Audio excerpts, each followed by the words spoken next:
hear God begin to speak to him about something that he wants to share with us today. So you're welcome.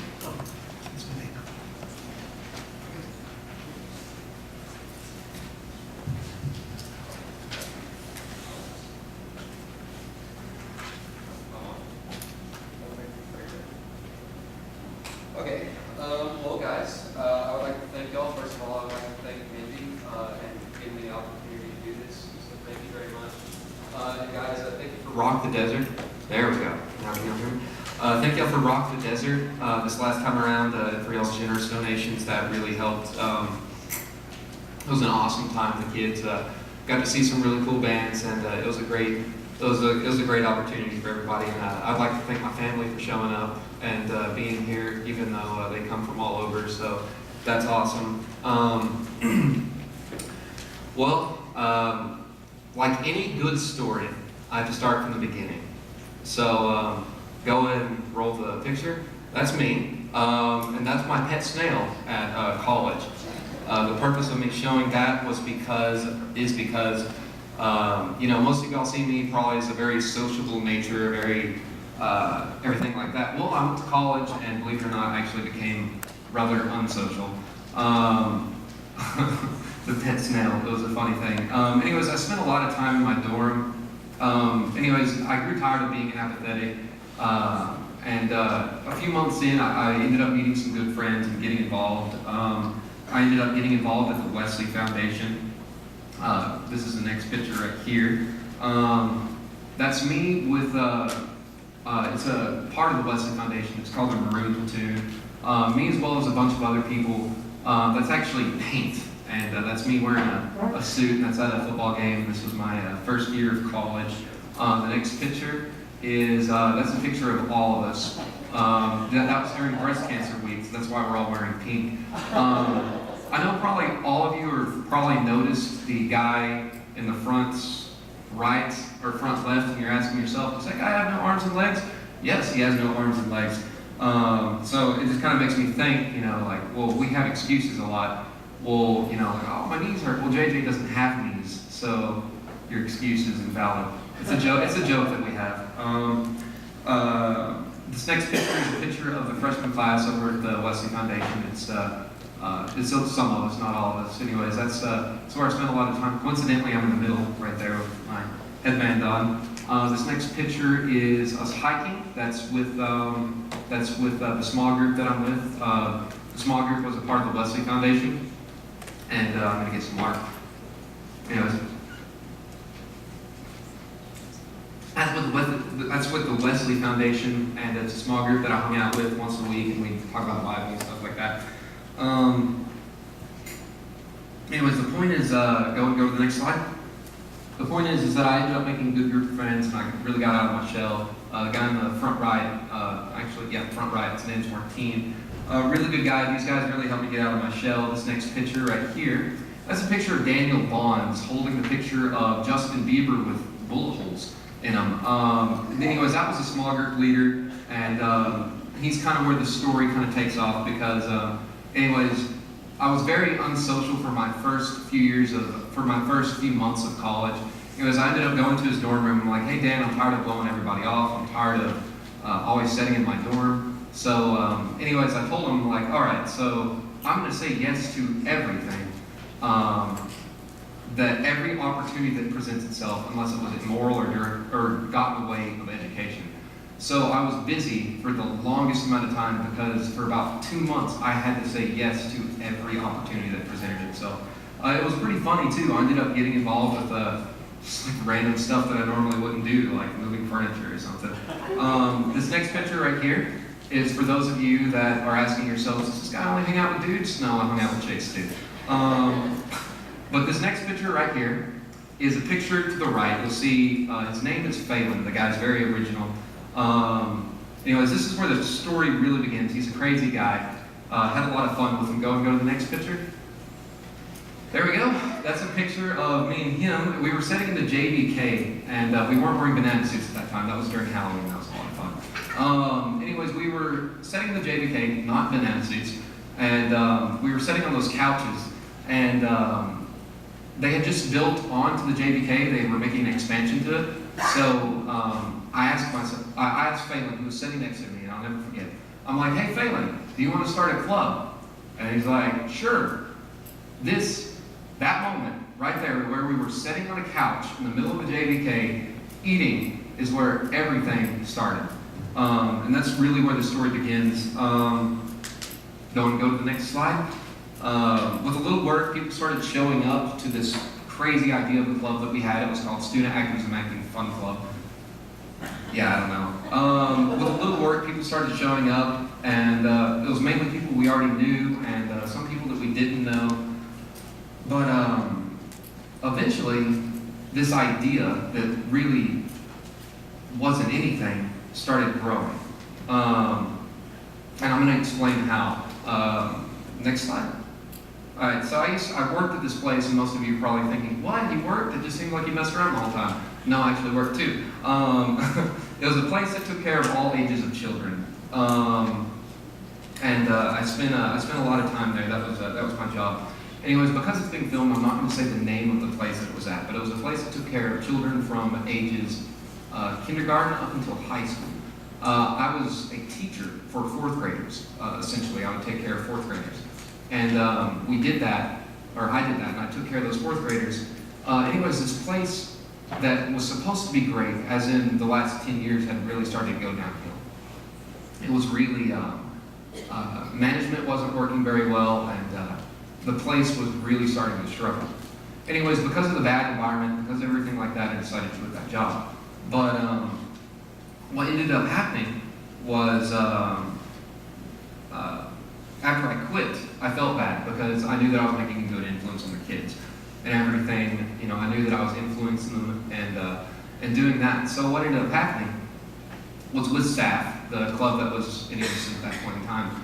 You know, we got together and I told the people there, like, hey, does anybody want to go up there once a week and hang out with those kids? No, really, don't do anything other than just hang out with kids. And so I had some people that wanted to do that. I took a car full of people there and would visit those kids once a week. It was mainly just a thing because I felt guilty, is primarily what that was. This next picture right here is Melissa Hansen to the right. She has cancer, but let me explain. She has cancer, she's okay, but she's the vice president of the EAA as of right now.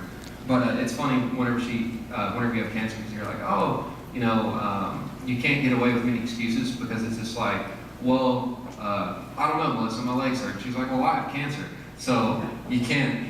Y'all can laugh. Yeah, it's supposed to be funny. It's a joke. Anyway, she's okay now. You know, she's taking medication. She's fine. But anyways, she's the vice president at the UAA. Anyways, because of that, she had a connection to Relay for Life, because Relay for Life is for cancer, everything like that. So she has this connection to Relay for Life, and I really told her, I'm just like, hey, you take the reins on this. You know what you're doing. You do this. And so with the club that we had at that point in time, we rounded up some people and we went to Relay for Life. This next slide right here is some bouncy houses, because we actually were in charge of taking care of the bouncy houses. They asked us to do that. You'll see Martine in the famous banana suit right there. He ended up playing around with the kids all night. He played football with them and wrestled with them and everything like that. So that was a really good idea. You'll see right here, this next picture right here, that's me doing face paint. That's what I did all night. By the end of it, we collected over $100, and it was a lot of fun. We were by far the most popular station out there, and it was interesting because we saw that we actually started having a direction. It wasn't much, but it was a start. You'll see this next picture right here. This is kind of a fun picture. That's us cross-dressing after Relay for Life. That's an event that they actually have at Relay for Life, as you can see. I guess I'm their man or whatever. It's a joke. This next picture right here is the campus newspaper, and that was with I had a friend named Hunter Fitton, and he really pulled some strings with us, and he made sure that we got the campus newspaper before. This was after we changed our name. Our name was now at that point officially UAA. I'm going to go ahead and let's see, start pulling some strings. And this next video that I'm about to show right now, this is really the direction that we're trying to go, and this is the direction that we're at as of right now. So y'all go ahead and take a look at that. We're going to go and play that. An activist. He who speaks is, fortunately, an activist. That is, every speaker has to be aware that speaking speaker is spokesman for the undesirable and the pointer at the desirable. It has to be able to show which of the two the speech is doing.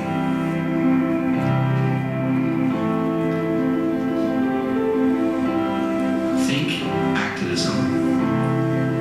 What comes to mind? This? Or maybe even this? Webster's dictionary defines it as doctrinal practice that emphasizes direct vigorous action, especially in support or opposition to one side of an issue. activists have worn many different faces, and they've done many different things.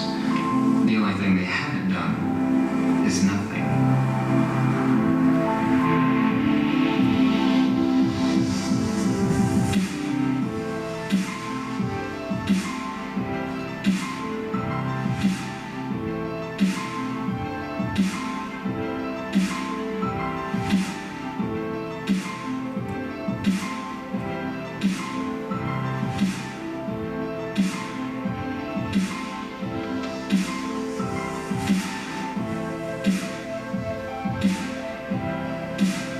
Think back to when you were a child. Every child has dreamed of being an activist. But most of us just grew up and left the comics behind. When we got older, we settled for two different lives. Activism is reserved for the radicals. And then my donation outside of Walmart was enough to satisfy me.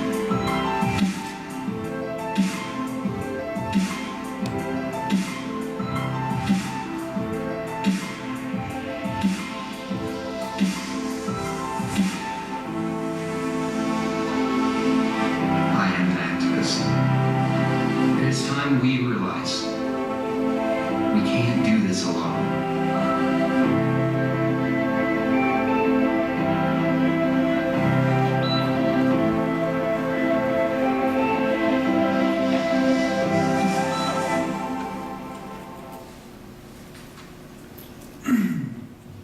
So, after watching that video, a lot of people tend to get sad because they think about, everything, but I can guarantee you that's not the intended purpose. The intended purpose of the video is to show that we're truly and genuinely not satisfied with our typical everyday life. The points that I'm going to try to make isn't so much that I'm trying to preach at y'all. What I want to do is show y'all the idea of what the UAA, which stands for Unconventional Activist Alliance, what we want to do and the goal that we want to accomplish. So, what the UAA believes is that inside of every single person is somebody who wants to make a difference and feels led to do that. And but genuinely, like the fact that we have everything here in America, the fact that we have good homes, that we have all that it's not enough. That we as individuals are actually led to do more. And that's really the idea behind UAA. That's the unconventional aspect of it. That's the driving idea. So I'm going to go and read these statistics to you. A study in 2004 showed that in America, roughly 19 million people suffer from depression. That's almost 10% of the population at that point in time. 35% of Americans are overweight. 11% of the population is on antidepressants. 5% is children. 7% are addicted to prescription medication. 23 million people suffer from substance abuse. 1% of the population cuts themselves as a resolution to emotional pain. Now, you can do the math. That's at least one or two of us in this room. That's a large number. Suicide ranks the 10th leading cause of death in the United States. In young adults, suicide constitutes the top 3 reason of death. It's the 3rd reason of death in the United States of America. And we have everything. There's more suicides now than during the Great Depression. So what's going on? Why is it that we are so blessed? Why is it that we have everything, but those numbers are so high? The idea is that the UAA has a solution for that. If you'll go and turn to the next slide, this is a quote by a friend of mine. I was going through Facebook, and this is something that he had written.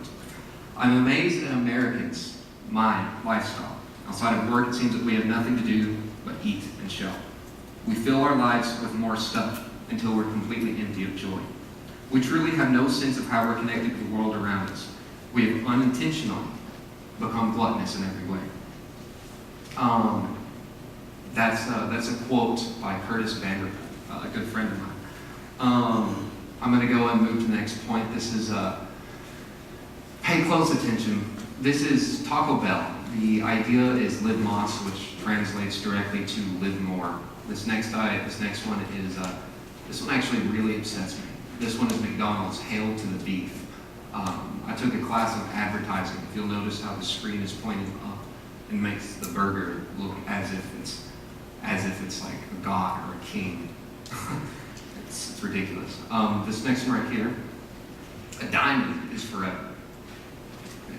It's an object, you know. This next picture right here, I'm pretty sure y'all know what that's advertising. This next one, experience the dude, as in it's an experience. No, it's a drink. It's crazy. Go to the next slide. Okay. So,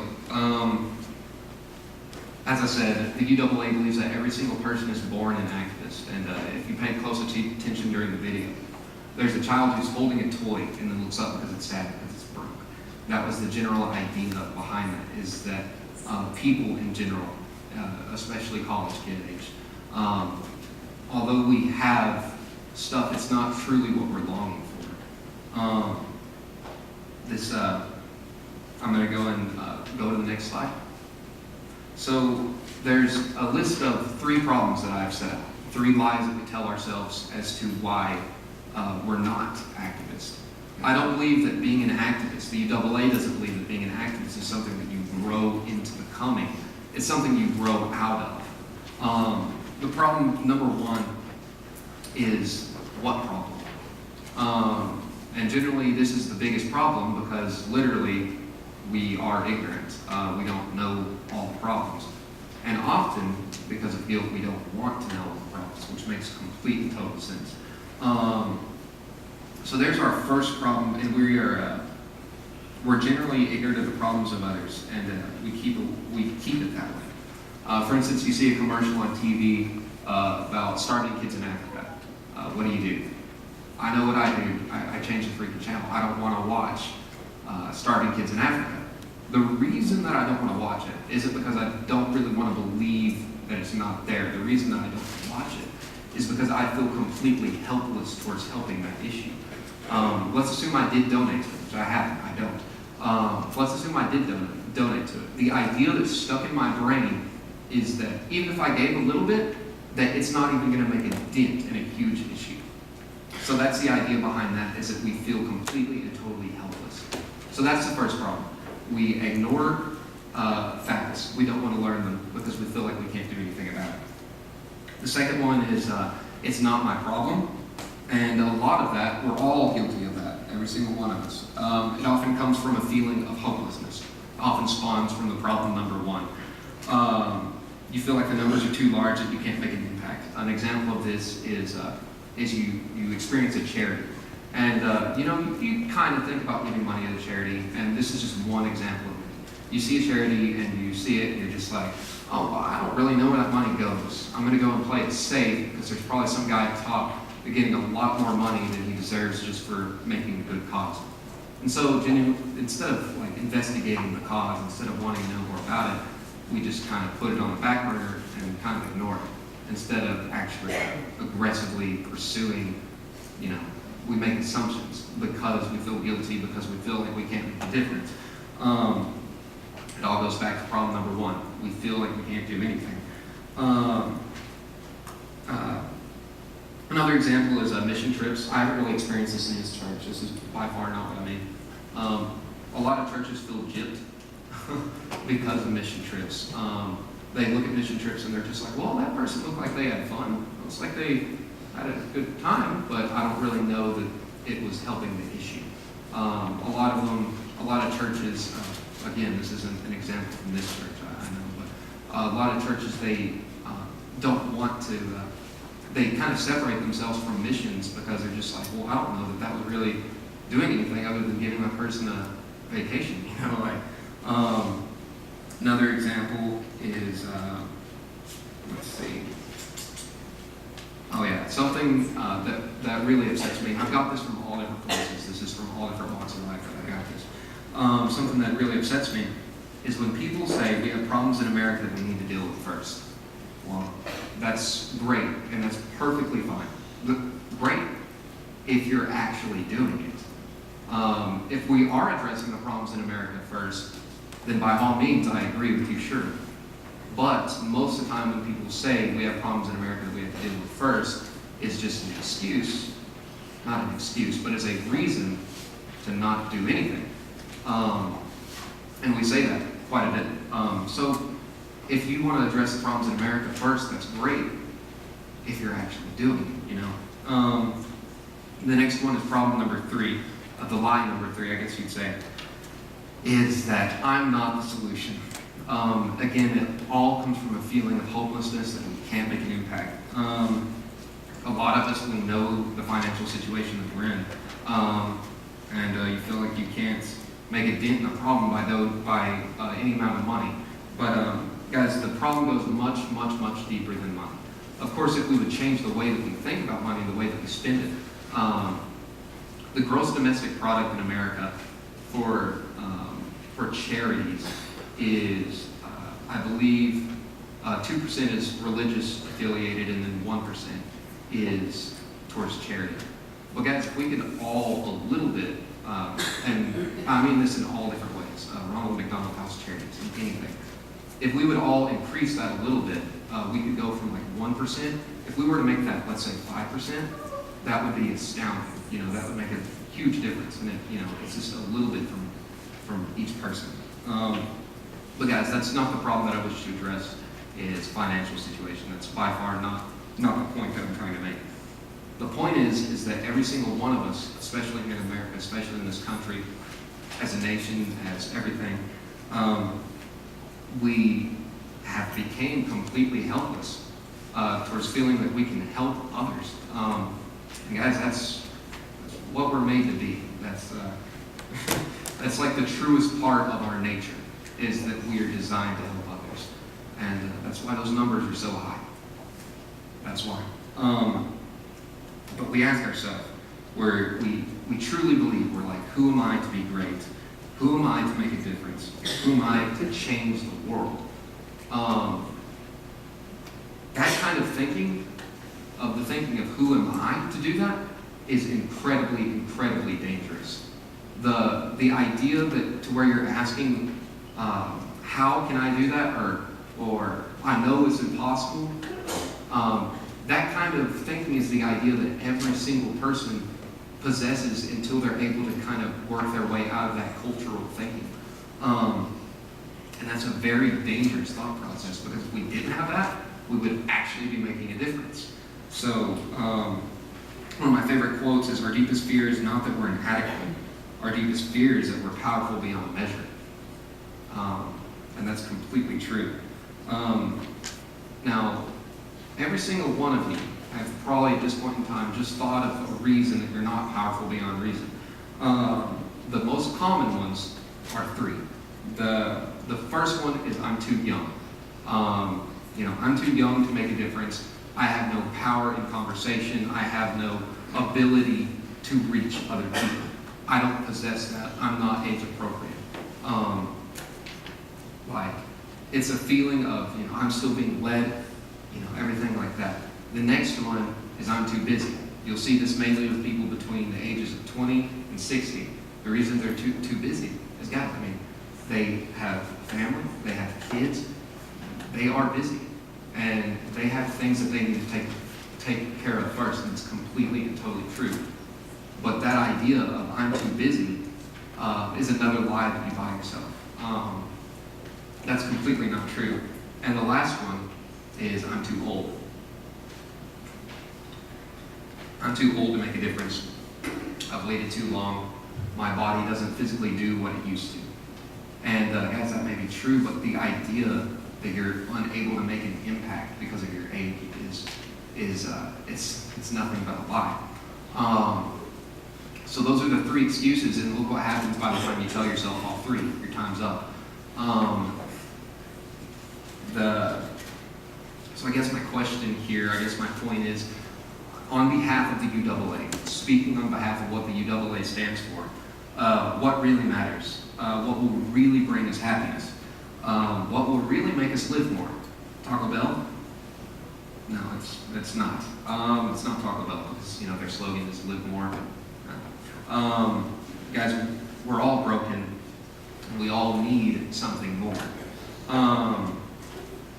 Now, this isn't about not being selfish. We look at this kind of stuff like, oh, this person's doing a charity. No, that's really the opposite of how you need to be thinking about it. How you need to think about it is that, yes, you are being selfish. Yes, you feel a need to help other people. You feel this, that's inside of you. And your heart is filled whenever you do those things. It's not about giving yourself away. It's about becoming more of what you're supposed to be. It's not a feeling, it's not being unselfish. In fact, it's being selfish. That's the point. And of course, the word selfish probably isn't the best word to use here. But the idea is that you are unfulfilled. We are unfulfilled as people. And we want to feel that. We want to use our natural desire to help other people, to help ourselves. Because guys, we have one of the top 3 reasons of suicide in kids. One of the top 3 reasons of death is suicide. So obviously we have a problem with ourselves, and obviously we have a problem with the world. But what's ironic is those two things go hand in hand. Whenever we help others, we help ourselves.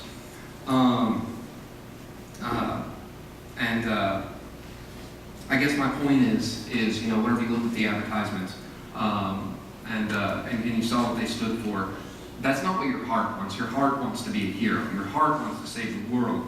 But you grew up and you believed that you couldn't do it. And we believed that things could make us happy that wouldn't. So on behalf of myself and on behalf of the UAA, I'm saying to be selfish, to be wanting to change that aspect in your life. It's not just about doing the cause. It's about finding that part of you that you believe didn't exist. What does every child want to be? A firefighter, a policeman. Every child, the reason what that comes from is that they want to help people. That's what that comes from. Again, on behalf of the UAA, everything like that, the purpose and the meaning by which I'm giving this message is to go out and do something. That's kind of the general idea. That's kind of what the UAA stands for. So again, I encourage you on behalf of the UAA to go and talk to Jay Messenger. Be like, hey, let's do something crazy. I don't know what, because Jay Messenger is the missions committee here at the Methodist Church. We're going out and start your own club. Just go do something. KFC, they need help here. Go find somebody's foster children. There's a lot here in Muleshoe. Go hang out with them. This isn't, you really do got to break out of your shell. You got to be able to, and again, this isn't me telling you what to do. This is me speaking on behalf of the UAA. The purpose behind it is to go out and outreach and everything like that. So throw yourselves out there, because if you believe that you're happy, trying not to save the world, you're lying to yourself. That's what your heart truly desires. It's actually what they teach in Christianity. Matthew 25, 35 through 40. I was hungry and you gave me food to eat. I was thirsty and you gave me something to drink. This is Jesus, by the way. I was a stranger and you welcomed me. I was naked and you gave me clothes to wear. I was sick and you took care of me. I was in prison and you visited me. Then those who are righteous will say, Lord, I don't remember doing any of those things. When were you thirsty? When did we give you something to drink? When were you a stranger? When did we do any of those things? And then the king, Jesus, will reply and say, I assure you, whatever you have done for the least of these, you have done for me. Now, if we read that, we're just like, oh, that's nice for Jesus to say. Guys, that's literal. Like, the two completely and totally go hand in hand. There is no separation between the two. Loving God is, in fact, the pure essence of loving others. There is no separation between the two, according to that verse. So, I guess my story is not done as far as the double A. So this is the next project that we have going as of right now. Go ahead and show that next video.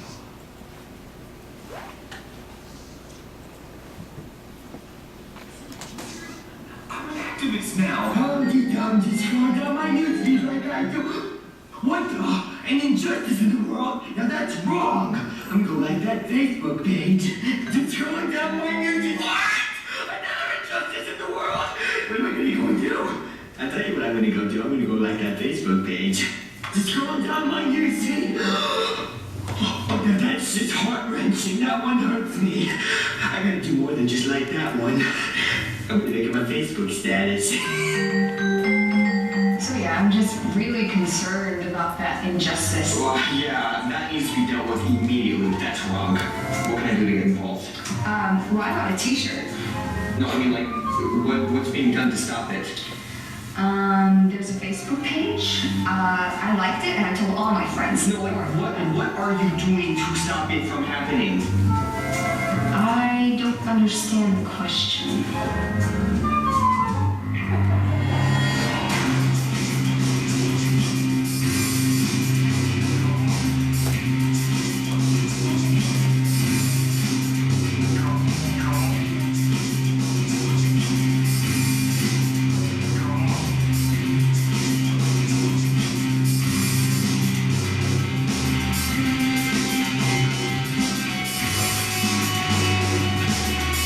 Laughing off some injustice in the world. What can you do, right? Wait, what?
See, it's really easy to support a cause when there's nothing on the line. But what if you actually had to sacrifice something in order to support the cause? Because, you know, that's actually what support means. To bear the weight of something.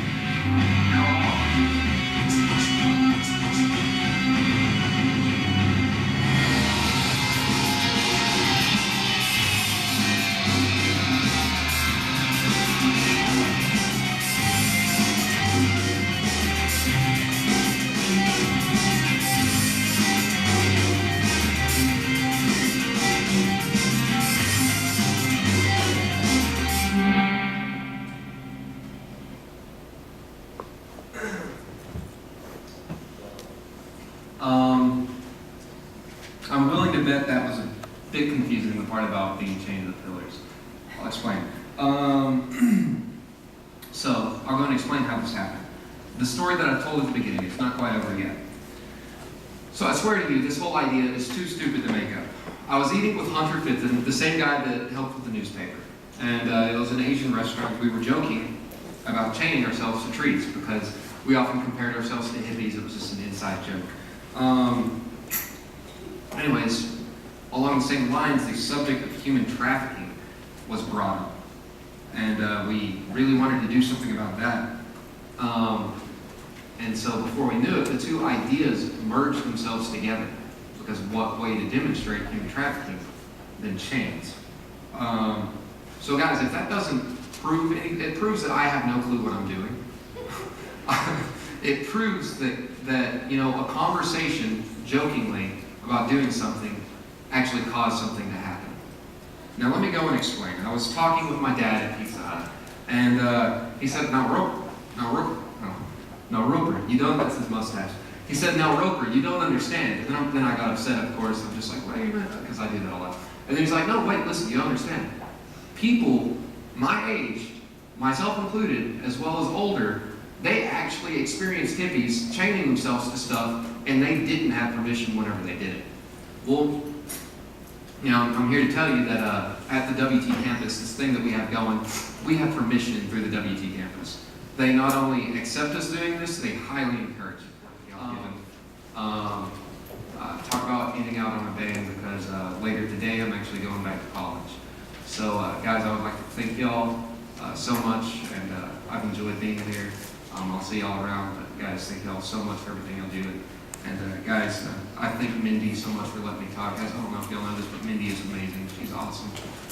Thank my family again for coming, and let's see if I have anything else. No, that's about it. Thank y'all, and if you would like to know some more information on the UAA, actually, we have our mission statement on that table out there to the left. What does that say?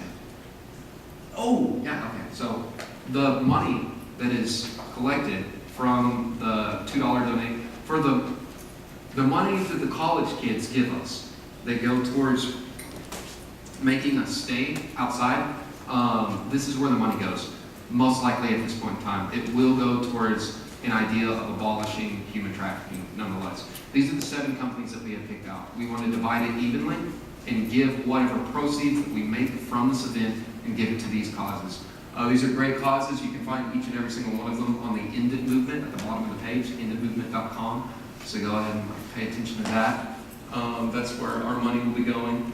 For instance, like the A21, or no, the Love 146 campaign. That's going off a Bible verse, I can't remember which. Anyways, they prevent child trafficking. Another one of them is Free the Slaves. They work in just other countries. I think the Polaris, some of them work just here in America. You know, there are all 7 different companies that work in 7 different ways, all to end human trafficking and slavery in countries, including this one. So thank y'all very much.